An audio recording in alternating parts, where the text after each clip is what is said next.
चलिए तो आज का टॉपिक शुरू करते हैं। आज हम पढ़ेंगे गॉस का प्रमेय।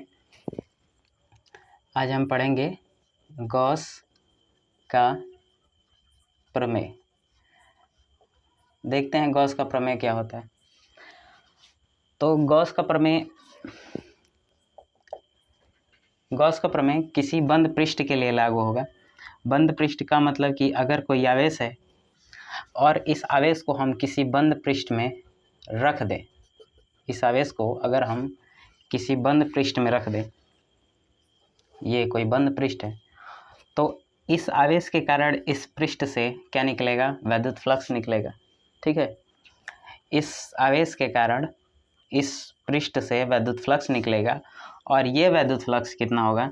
तो इसमें उपस्थित जो आवेश है, आवेश के 1/ε0 गुना होता है।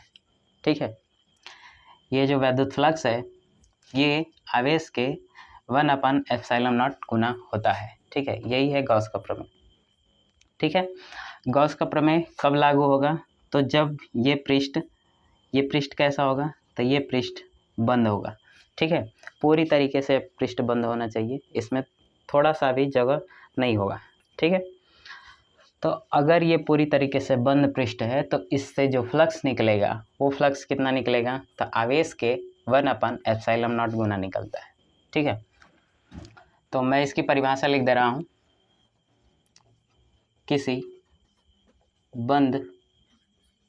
बंद पृष्ठ से गुजरने वाला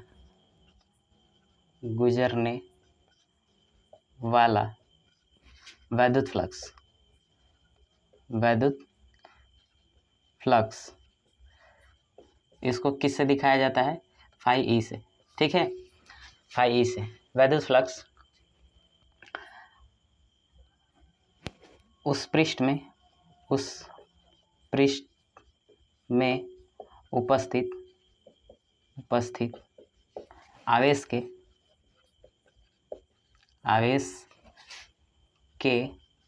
1/ε0 गुना होता है। ठीक है, तो गॉस का प्रमेय क्या है? किसी बंद पृष्ठ से गुजरने वाला वैद्युत फ्लक्स उस पृष्ठ में उपस्थित आवेश के 1/ε0 गुना होता है। ये इसकी परिभाषा होगी। अब इसका फार्मूला मैं लिख दे रहा हूँ। तो फार्मूला क्या होगा? Phi E is equal to Q/ε0। ठीक है, यही इसका फार्मूला है।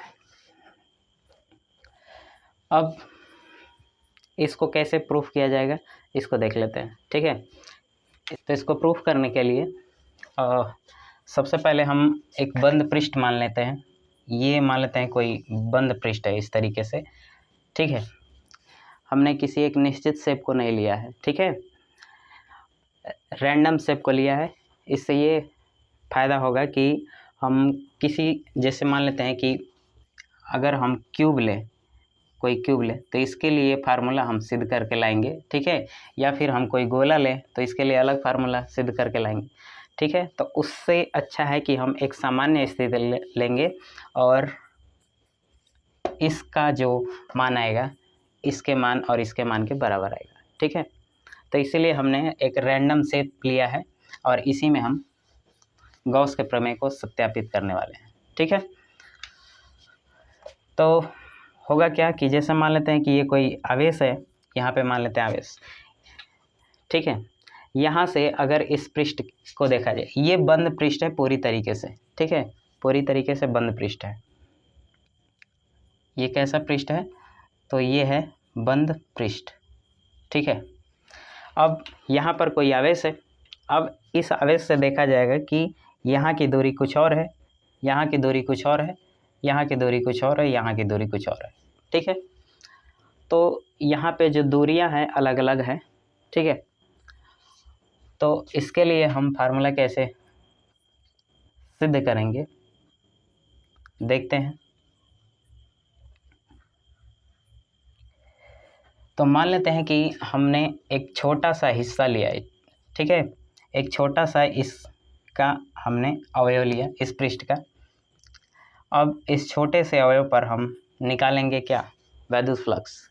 ठीक है, इस छोटे से हिस्से पर हम निकालेंगे वैद्युत फ्लक्स, और जब छोटे से हिस्से का हमें वैद्युत फ्लक्स पता हो जाएगा तो हम इसका कर देंगे समाकलन, और समाकलन करने के बाद हमें पूरे पृष्ठ का वैद्युत फ्लक्स पता चल जाएगा। ठीक है, तो अगर इसका हमें क्षेत्रफल वेक्टर देखना है तो क्षेत्रफल वेक्टर किधर होगा, इसके लंबवत होगा, इस पृष्ठ के लंबवत होता है।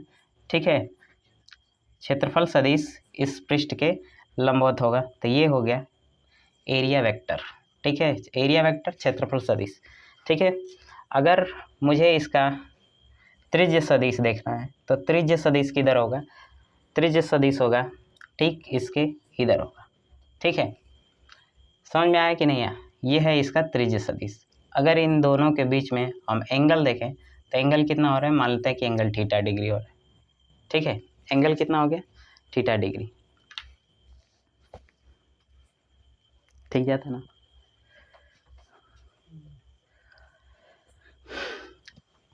ठीक है, तो हमने ये जो छोटा सा क्षेत्रफल लिया है वो छोटा सा क्षेत्रफल कैसा है, बहुत छोटा सा है, तो इसलिए हम इसको DA दिखा दिए। ठीक है, DA का मतलब क्या होता है कि ये जो क्षेत्रफल है, ये जो क्षेत्रफल है इतना ज़्यादा कम है, इतना ज़्यादा कम है कि ये 0 के लगभग है। ठीक है, ये 0 के लगभग है, तो हम इसको कह सकते हैं DA। ठीक है, तो जब छोटा सा क्षेत्रफल है तो यहाँ से अगर इस बिंदु की दूरी देखी जाए इस किनारे से, तो यहाँ से दूरी और यहाँ से दूरी लगभग में बराबर होगी। ठीक है, ये दोनों दूरियाँ, ये दूरी और ये दूरी आपस में बराबर होगी, क्योंकि ये क्षेत्रफल बहुत ज़्यादा छोटा है, तो जब क्षेत्रफल छोटा होगा तो दूरी लगभग बराबर होगी। ठीक है, तो इसको R कहेंगे तो ये भी लगभग में R हो जाएगा। ठीक है, अब चूँकि हमें पता है वैद्युत फ्लक्स का मान कितना होता है, वैद्युत फ्लक्स का मान कितना होता है, तो phi E = EA cos theta होता है। ठीक है, वैद्युत फ्लक्स का मान कितना होता है, EA cos थीटा। अब यहाँ पर जो एरिया हमने लिया है, छोटा सा एरिया लिया है, तो जब छोटा सा एरिया लेंगे तो छोटा सा वैद्युत फ्लक्स भी आएगा। ठीक है, छोटा सा एरिया लेंगे तो छोटा सा वैद्युत फ्लक्स होगा, तो छोटे से वैद्युत फ्लक्स को हम दिखाएंगे D फाई से। ठीक है, D फाई से। अब इसका फार्मूला क्या हो जाएगा, तो EDA cos थीटा हो जाएगा। ठीक है, इसको मैं थोड़ा बड़ा लिख दे रहा हूँ, D phi E = EDA cos theta. ठीक है, अगर मुझे पूरा वैद्युत फ्लक्स चाहिए तो मैं इसका कर दूंगा समाकलन। ठीक है, अगर मुझे पूरे पृष्ठ का अगर वैद्युत फ्लक्स चाहिए तो मैं इसका करूंगा समाकलन।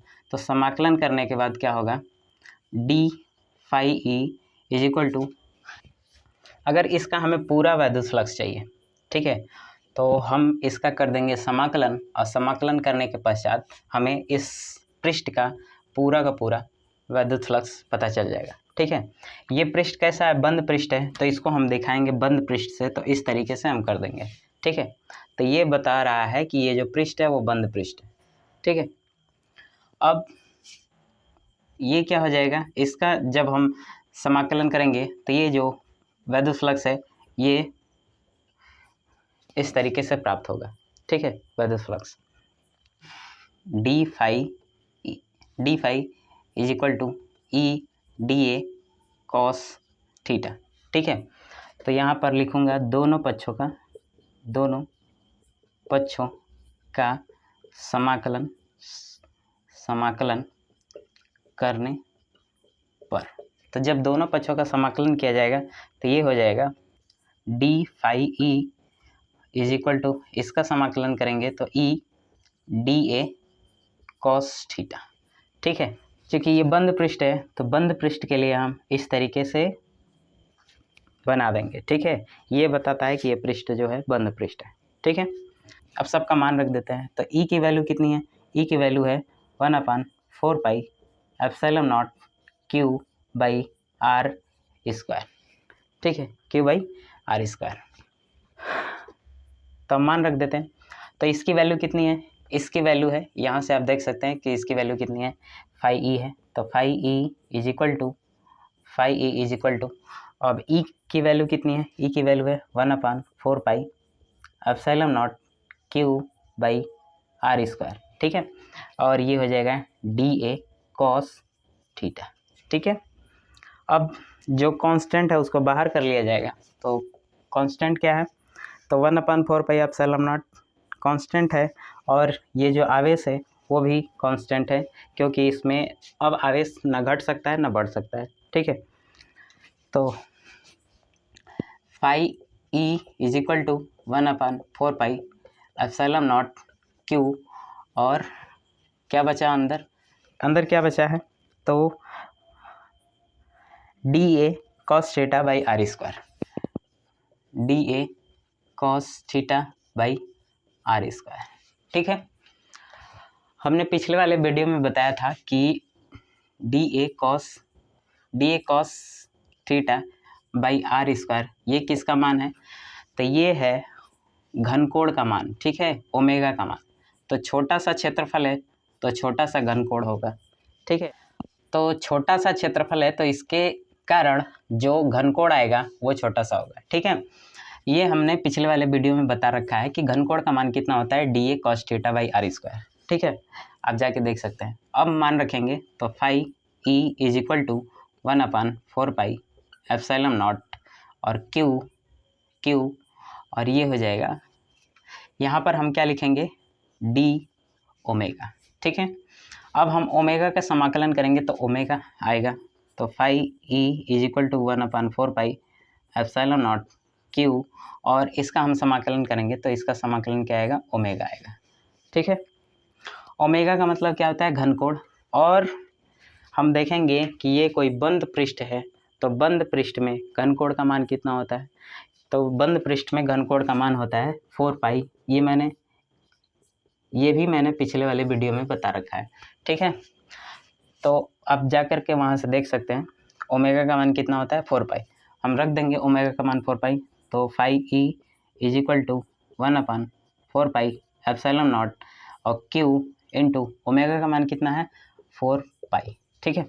इस 4 पाई से ये 4 पाई कट जाएगा, बचेगा का, तो phi E is equal to ऊपर क्या बचा है, Q, और नीचे क्या बचा है, एप्सिलॉन नॉट, ठीक है। यही हमें सत्यापित करके लाना था, ठीक है।